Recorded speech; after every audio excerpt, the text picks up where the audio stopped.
elemen ya, sedangkan ini atribut pengendali. Contoh, judul. SOP itu harus ada judulnya. Kalau tidak ada judulnya, orang tidak mengerti.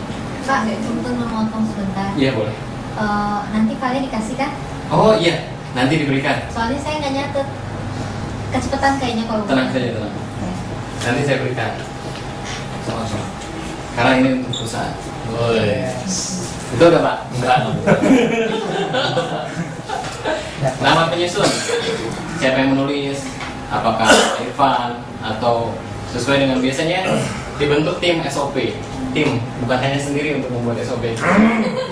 Komunikasikan dengan manajemen puncak sehingga kemudian terbit keputusan dari direksi. Nah, walaupun itu tidak masuk dalam SOP, tapi itu jadi nanti bagian review. Makanya kenapa kemudian penulis itu mengembalikan kembali apa yang dia tulis kepada pengguna, apakah sesuai dengan apa yang sudah dijalankan. Ada proses review. Cuman masalahnya dalam kondisi SDM terbatas dan kita dibatasi waktu, hal itu bisa saja kemudian dilewati. Tapi standarnya adalah ketika penulis itu membuat SOP, dia itu menyerahkan kembali kepada pengguna untuk kemudian mereka memberikan masukan, mereview kembali apa yang sudah ditulis. Karena biasanya kemudian yang terjadi adalah untuk meminimalisir bias seperti itu ya. Jadi nggak apa-apa Pak, kalau kemudian ada inovasi-inovasi di bawah dikomunikasikan kepada pihak manajemen puncak sehingga kemudian manajemen puncak memberikan keputusan seperti itu. Dan diharapkan seperti ini, keputusan itu dilegalkan lewat surat. Jadi ketika kemudian dari pusat dikirim. Karena gini, kalau semakin besar sebuah perusahaan itu, ketika kemudian terjadi yang sesuatu yang dianggap di luar dari kebijakan perusahaan, kita bisa punya bukti ada keputusan itu, gitu. Dan biasanya surat itu menjadi landasan dasar kita. Jadi saya punya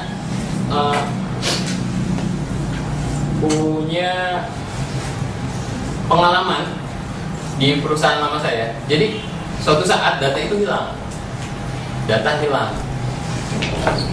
perusahaan. Nah, ternyata data perusahaan itu memang seharusnya dihapus, tapi sudah dihapus, memang harus dihapus karena data sensitif contohnya sudah tidak digunakan. Dan kalau kemudian komputer itu dilarang, itu bisa diambil orang karena data itu penting kan, jadi memang harus dihapus. Tapi kemudian ada pihak lain yang menanyakan hal tersebut, kemana data ini, dan bisa mempermasalahkan itu Pak, dan kita bisa dituduh. Makanya di perusahaan saya yang lama itu wajib ada memo. Jadi kalau gini, saya menugaskan siapa untuk melakukan hal tersebut, itu basisnya dari manajer di atas, mapping. Jadi pemetaan proses bisnis. Proses pemetaan proses bisnis itu yang akhirnya kemudian kita bisa melihat ada proses bisnis apa saja yang dilakukan dalam perusahaan. Operasional, administrasi, di dalamnya ada apa, seperti itu. Ya itu mungkin sudah dilakukan oleh teman-teman dari manajemen puncak di sini, seperti itu. Sehingga kemudian ada kategorisasi administrasi, FO, ada administrasi, ada keuangan, ada operasional terkait akademik, terus ada juga hal-hal lain. Kalau asesmen artinya apa? Asesmen itu adalah proses untuk mengetahui kebutuhan. Mengetahui kebutuhan. Ya, asesmen.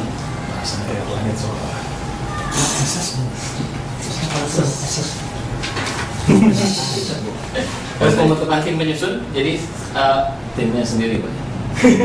jadi dibentuk tim biasanya dalam proses pembentukan bakar.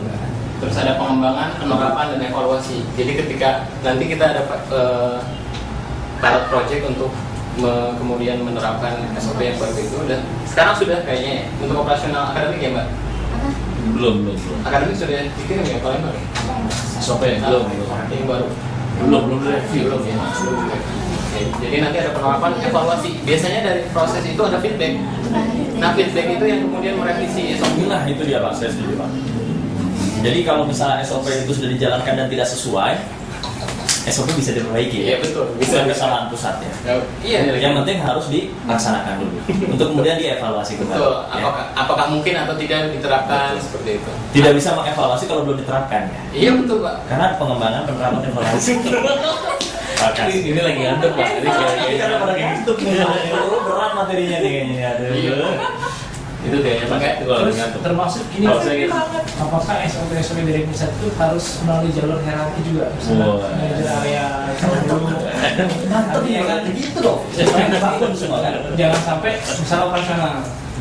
Bentar, manajer cabang ini nggak tahu masalah. Oh ternyata ada perbaikan SOP. Tiba-tiba dapat keluhan, coachnya tidak menjalankan SOP. Ternyata ada revisi SOP yang baru.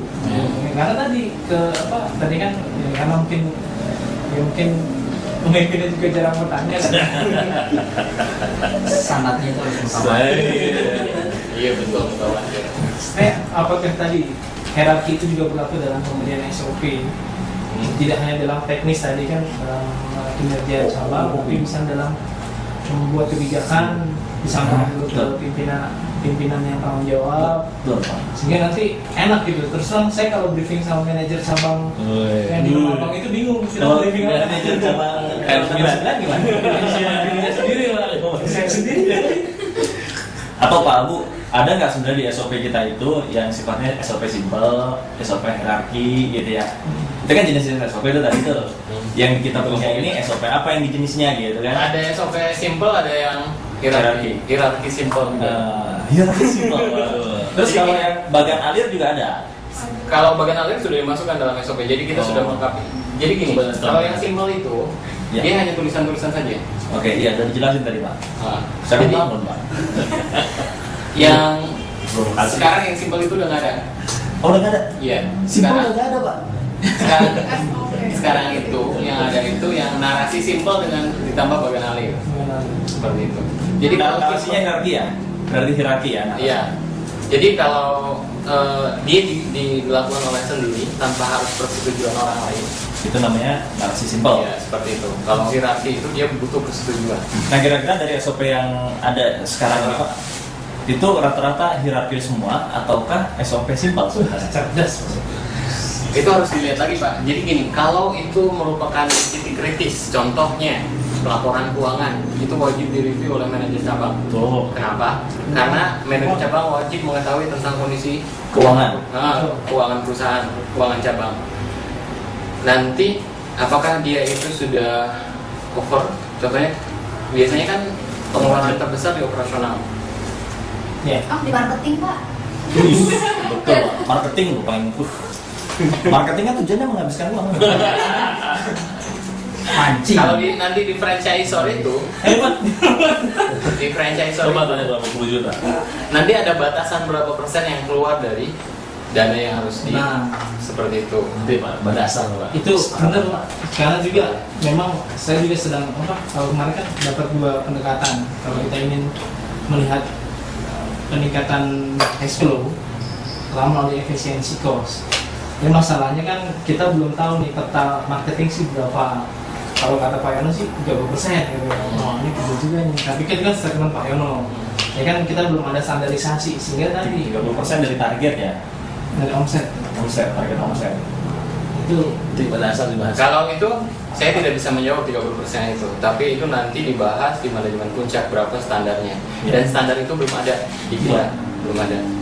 Seperti Kalau itu. 3%, Pak, 3%. Untuk materinya nanti berdasar. Iya betul. Pakarnya akan menjelaskan. Nanti yang Aduh, subhanallah. Pakarnya Bu. Dan sudah hadir di tengah-tengah kita Pak. Bukan Pak. ini sampai Di lagi. tengah-tengah masih kecil. Yang harus ada lucu gitu. Iya, ini kalau enggak itu berat, maksudnya berat. Ini materi S2 dikasih bisa aja.